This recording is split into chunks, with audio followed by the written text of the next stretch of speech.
anytime something like that happens, you're disappointed as a player that you didn't play better. You know, I think first and foremost, a lot of respect for Wiz. Had some great members. We haven't been good enough. It's obvious this first 8 weeks we just haven't been good enough offensively. Handful of games where we should have scored some more points in one game, you know, so certainly wish I'd have played a little better. At the same time, excited for Shane, and certainly know he's more than capable of picking up and keeping us rolling. I know you're sad for Wiz, but having that relationship with Shane and that he's in the quarterback room every day, does that help? It certainly helps. I think Shane and I are very much on the same page. We talk all the time, obviously, ins and outs of everything. Obviously, being our position coach, and very much think alike. So be different voice in the helmet, obviously, but the way we communicate, I don't see there being any problem there at all. Well, this will be the first time that he's called plays. Is there, I don't say concern, but are you just kind of interested in how this is going to go? Yeah, I think he's just such a he has great feel.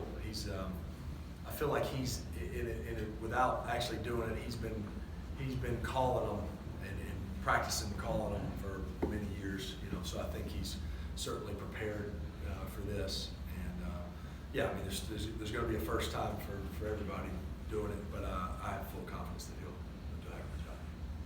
When did you learn about the change? Play calling? I'm sorry. You expect much to change with the play calling? I mean, our system and our offense is going to stay the same. Again, Shane's obviously been on the staff and been heavily involved in game planning week to week. So, everybody has a few things they do differently here and there, and different styles as far as how they call them, and that'll kind of play out as we keep going. How do you expect the new OC to impact the running game, or running plays? Well, I think that's a collective effort. We know we need to run it better. We need to do a lot of things better. We weren't very good on Sunday. We were just good enough to win, which is what ultimately matters. But we all know we need to run it better. And when we're balanced, that's when we're at our best. And we just got to continue to work at it, all of us, and get it going. We're turning the corner now into the second half of the season. How do you assess 3 and 5? You think isn't very good, but you're still in the thick of it. How do you assess the team at this point? Yeah, I think you said it right there. I mean, 3 and 5 isn't where we hope to be at this point. Certainly have some disappointing outings, but to be 3 and 5 and have a chance to get right in the thick of it is certainly exciting. And we got a tough opponent on Sunday, but we just get one game at a time. We don't play them all at once, but certainly we can climb ourselves right back in the mix, even with the disappointing start. What do you think with the running game? What has to happen for that to come around? Well, I think, again, we all just got to do our jobs better.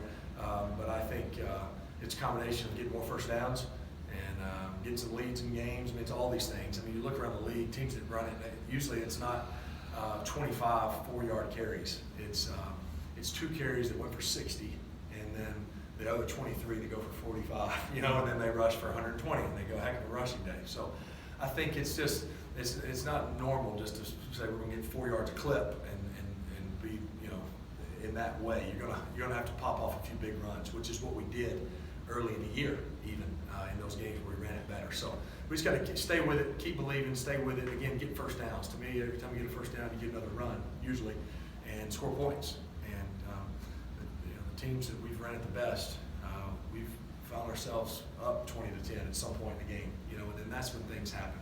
Late in the game, in the fourth quarter, you get 5, 6, 7, 8 more carries when you're in the lead. So we just got to hang with it and keep believing in it. Backs keep running hard, guys in front keep fighting, and just keep going. Shane is obviously on the other end of the spectrum in terms of experience as compared to Wiz. With that in mind, how much more responsibility falls on your shoulders? Well, again, I think I've always felt responsibility and really thankful to, in some regards, think that I've earned it a little bit over the years, that I can help us get in and out of plays and do some things at the line of scrimmage to help us get out of a bad play. So I think those things will continue to be the same. I don't see any added pressure. I can do a better job of that. I haven't done it great so far this year, but again, Shane's lack of experience calling plays, but not lack of experience in his football career, knowledge, understanding of the system, both offense and defense. You know, he started in defense on this team actually years ago, and then offense, and been around a lot of great offensive coaches, and so he'll do a heck of a job again in unison with the whole staff and the guys, and getting this thing going. And again, that's shoot, you hate that it got to where we stand today. You know, you always feel as a player, when you know a coach gets let go, you feel deep down, gosh, I had a hand in that. You know, I need to do a better job. And so I think we all just need to dig deep and keep going and find a way to get it turned around. Philip, we're about to hit November. In the last probably 10 years, first half of the season you guys are okay, struggle a little bit, but then in the second half you guys turn it on and end up finishing with a good record towards the end. What can you attribute to that? What do you think goes into that? Well, I mean, I think every team probably says it. We always have said it. You want to be playing your best ball in November and December as you get into hopefully what's January.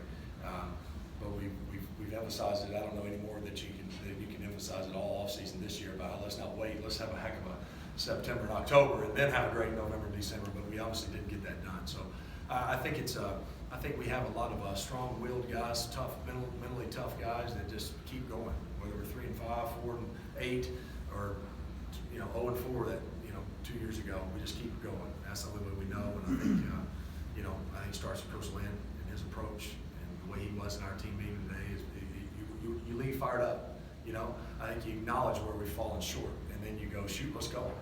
We have it all out in front of us. Let's go find a way, and that's where we are here on this Wednesday. Philip, you're not facing Rodgers directly, but do you get any extra juice when knowing that a guy of that caliber is going to be under the sideline and playing on Sunday? Yeah, I've always I certainly what you said. I and our offense have a defensive opponent over there that's playing really well, and obviously this team and their record and what they're doing right now is awesome. It's going to be a tough challenge.